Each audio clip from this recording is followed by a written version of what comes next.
लेकिन अब इस जमाने में सच पूछो तो एक तरह का ही आरक्षण हो, और वो हो आर्थिक आरक्षण। जो आर्थिक रूप से सचमुच पिछड़े हुए हैं, चाहे वे किस कोने में हों, किस जाति में हों, सचमुच जिनके भोजन का प्रबंध नहीं हो पा रहा है, वैसे लोगों को आर्थिक आरक्षण में रख करके और फिर देश की विकास की दिशा में काम हो। चूँकि हम राजनीतिक नहीं हैं और राजनीति की बात नहीं बोल रहे हैं, हम सिर्फ इसलिए बोल रहे कि यहाँ तो हम अपनी मांगें रख भी सकते हैं, हम कुछ आंदोलन करके अपने सुखोपभोग की सुविधाओं के लिए प्रयास भी कर सकते हैं, लेकिन कभी यही जीव किसी तुच्छ पर्याय में रहा तो वहाँ तो कुछ भी नहीं कर सकता। आज गाय चाहे कि हम आंदोलन करें कि हमारी जाति को सुरक्षित करो, कोई सुनता है उसकी बात? नहीं। पशु चीखते चिल्लाते क्यों हैं? वो विरोध करते हैं कि मुझे मत मारो, मुझे मत घसीटो, मुझे बंद मत करो। चीखते हैं, चिल्लाते हैं, दौड़ते हैं, दांत दिखाते हैं, लेकिन उनकी भाषा कोई सुनता है, समझता है? हैं? सच में श्री राम की कृष्ण होते कि महावीर की बुद्ध होते, बिल्कुल उनकी भाषा समझते। भाषा न समझते, उनके अभिप्राय को जरूर समझते।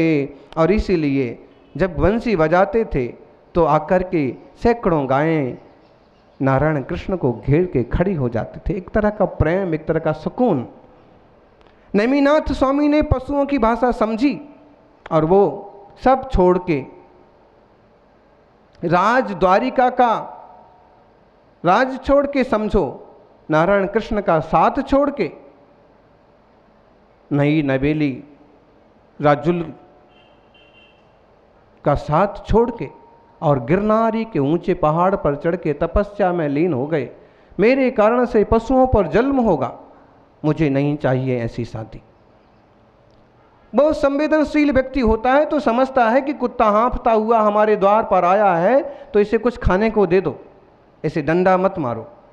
गाय खड़ी है, बार बार जीभ निकाल रही है, लगता है प्यासी है, इसको पानी दे दो।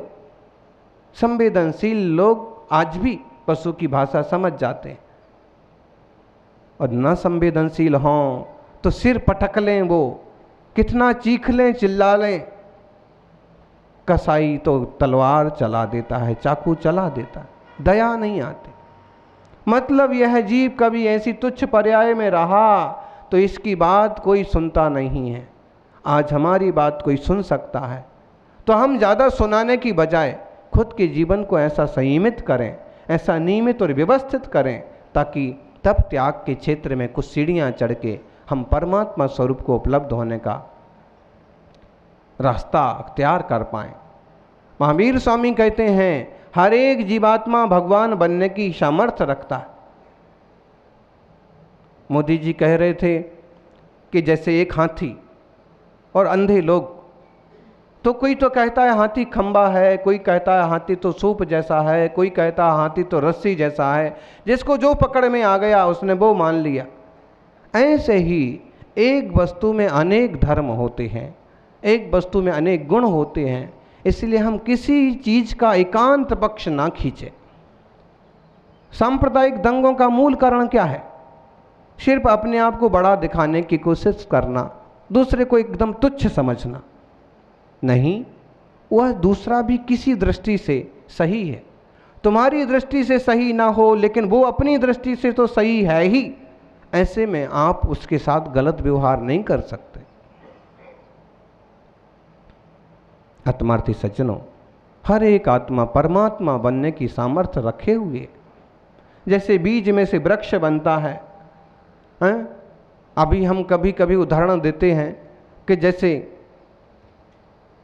चाय बेचने वाले मोदी जी, और कब किस ज़माने में चाय बेचते होंगे, कब भी धोते होंगे, और एक ज़माना ऐसा आया कि देश की सबसे ऊंची कुर्सी पर बैठे।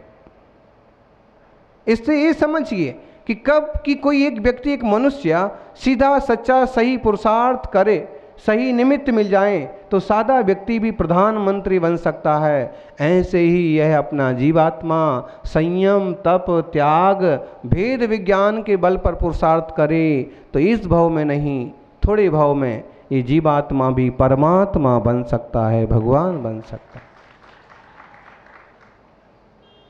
हमें किन्हीं भगवान की कुर्सी नहीं छीनना है, लेकिन वो भगवान तो है ही।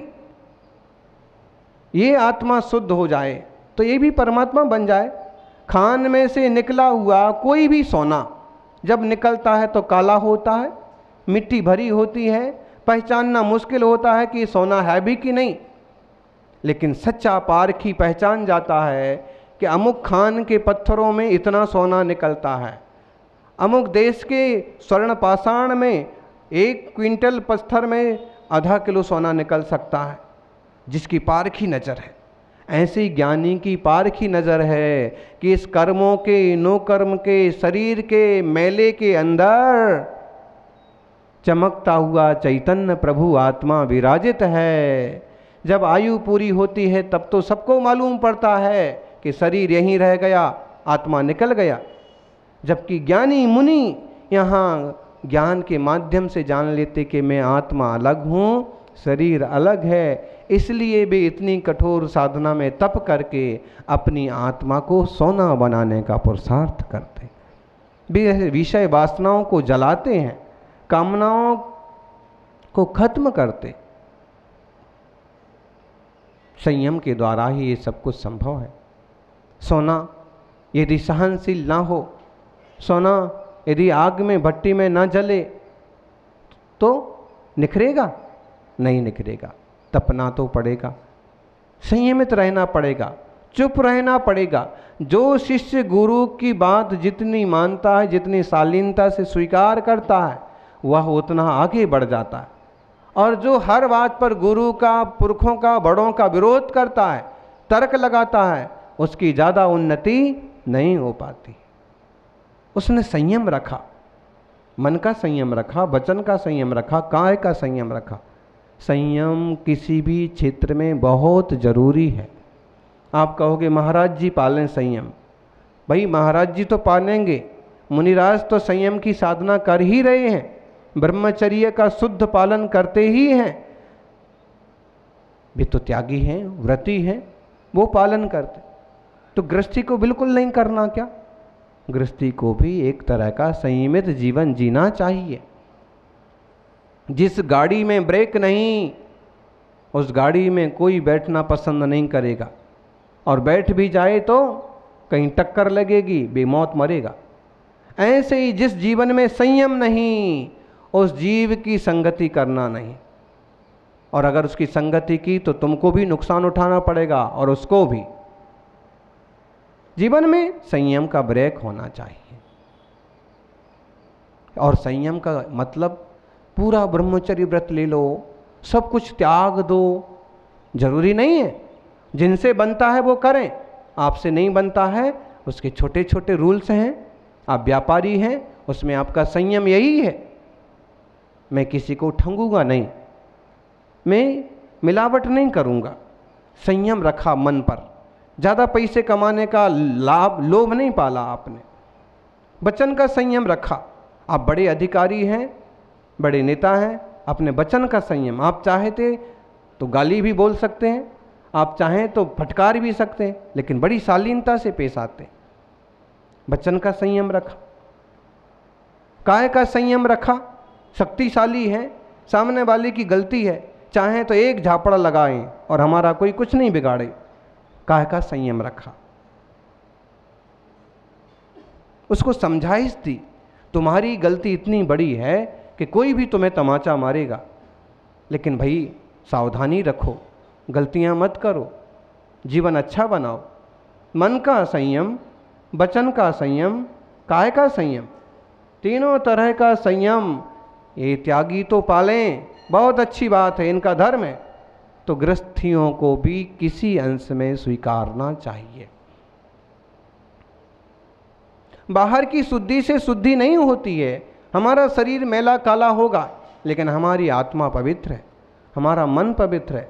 सबके लिए हमारे मन में एक ही प्रार्थना आती है, सर्वे भवन्तु सुखिना, सर्वे सन्तु निरामया, सर्वे भद्राणि पश्यन्तु, माँ कश्चित् दुख भाग भवेत्।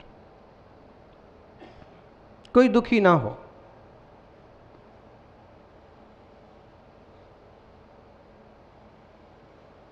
किसी के प्रति भेदभाव नहीं है, सबके कल्याण की कामना, कल्याण की भावना। तो हम केवल शरीर धोने में न पड़ें, अपने मन को धोने का पुरुषार्थ करें। महाभारत के युद्ध के बाद पांडव नारायण कृष्ण के पास पहुंचे, आग्रह करने लगे, हमसे बड़ी हिंसा हुई है, हम लोगों से बहुत पाप हुए हैं, प्रभु आपसे प्रार्थना है कि आपके नेतृत्व में हम सब गंगा के स्नान को चलें, पवित्र गंगा, जमुना, सरस्वती, गोदावरी जैसी नदियों में स्नान करें तो अपने पाप धुल जाएं। नारायण कृष्ण ने फरमाया, इतना उतावल मत करो, नदी में स्नान करने से पाप नहीं धुलते हैं, मन को साफ करो। नहीं नहीं, हमें तो स्नान करने जाना है, तीर्थ स्नान करेंगे। कृष्ण ने कहा कि भाई आप लोगों को जाना है तो जाइए, हम नहीं जाएंगे, आपको तो चलना पड़ेगा, आप तो हमारे मुखिया हैं, प्रभु हैं। नहीं, कथा के मुताबिक उन्होंने एक कड़वा कद्दू, कटु जो कड़वा लगता है, ऐसा एक फल, जैसे अपन क्या बोलते हैं, बहुत सारे लौकी टाइप का, कद्दू टाइप का एक फल होता है, तुमड़ी बोलते हैं उसे, तोमड़ी, उस टाइप का एक फल गोल दे दिया। मैं तो नहीं जा रहा हूं, मेरे एवज में इसे ले जाओ। ठीक है, जो आज्ञा। लेके गए, जहां एक बार स्नान खुद किया वहीं उसे 3 बार स्नान कराया। श्री कृष्ण का प्रतिनिधि है, 3 बार स्नान कराया। सब तीर्थ यात्रा करके वापस आए, महाराज कृष्ण के पास फिर पहुंचे।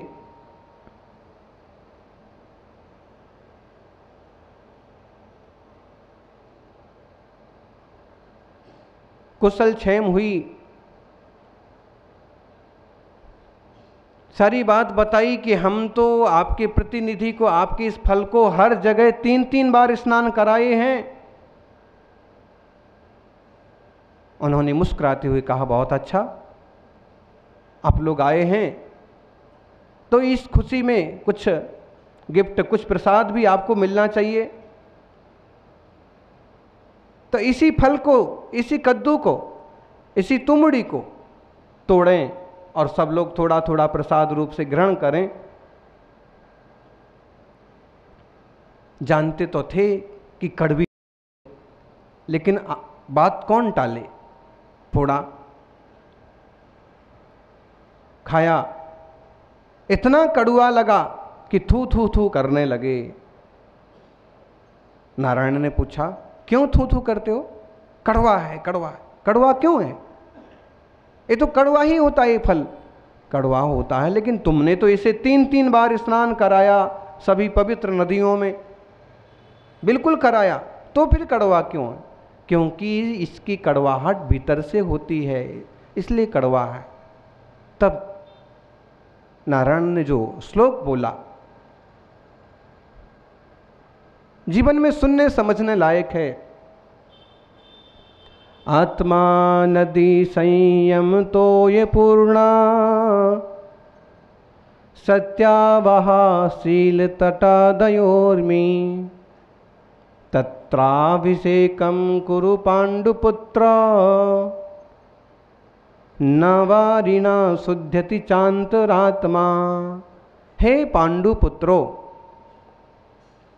आत्मा